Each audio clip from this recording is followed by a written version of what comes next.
Agad namang inilikas sa mga residente ng Isla Puting Bato sa Tondo sa Maynila nang gumuho ang ilang mga bahay doon sa gitna ng malakas na pag-ulan. Yan ang ulat ni Vel Custodio. Bumagsak ang mga bahay na nakatirik sa dagat sa Purok 3 Isla Puting Bato, Tondo, Manila kahapon matapos hampasin ng alon at bayuhin ng matinding hangin ng bagyong Karina ang mga bahay na gawa sa light materials gaya ng kahoy at kawayan. Kaya naman, inilikas na ang mga residente. Yan na, bumagsak na yung tulay. Ay, may dugo! Hala! Balakid sa kanilang paglikas ang pagkasira ng tulay na gawa sa kahoy. Isang oras pa raw inayos ang tulay bago tuluyang makalikas ang ilang mga residente. Habang isang babae pa ang sugatan matapos mahulugan ng debris. Madalas daw itong dinarana sa mga naninirahan sa Isla Puting Bato. Wala pa raw isang taon simula nang magiba ng hampas ng alon ang bahay ni Nanay Mengilus. Ngayon, wala na naman silang matirahan. Kasi lahat natumba buo bahay. Malakas ang alon, malakas ang agos. Kung siya ang papipiliin, mas mabuti na raw na may malipatan silang mas ligtas. Hindi dagat. Kung mayroon lang din kaming hanap buhay na marangal, yan lang hanap buhay namin mandaragat kami.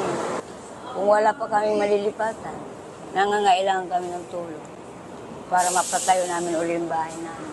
Pagdating ng tanghali, medyo maalon-alon sa mahangin. Nung mga 2:00, umano po yung mga alon na ay mahangin habagat, saka yung alon, hinampas na po yung mga bahay. Tapos bumagsak po yung isang linya, nag-wash out doon sa dulo, mga 10 mahigit ang wash out. Tapos sa kabilang iskinita, siguro mga 10 din po ang nasirang bahay. Nakasanayan na lang din ni Bombom ang delikadong pinagtitirikan ng kanilang bahay.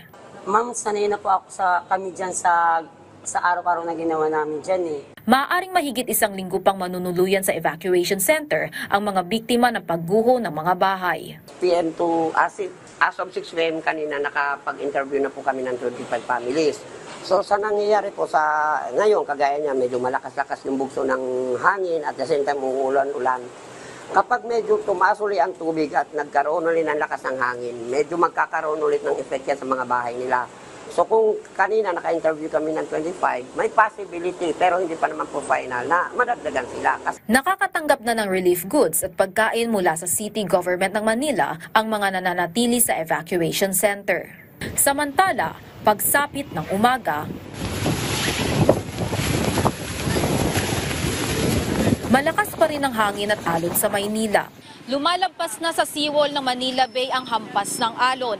At kapag diretsyo nyo pang lumakad papunta doon, hanggang tuhod na ang baha na galing sa tubig dagat. Ganito ang naging dahilan ng pagdagilid at pagbagsak ng mga bahay na nakatirik sa dagat sa Isla Puting Bato. Babalik pa ang mga rescue sa Purok 3 Isla Puting Bato ngayong araw. Kung magpapatuloy pa ang masamang panahon sa mga susunod na oras, maaari pa raw madagdagan ng 5 hanggang 10 pamilya ang kailangan pang ilikas sa nasabing lugar. Vel Custodio, para sa Pambansang TV sa Bagong Pilipinas.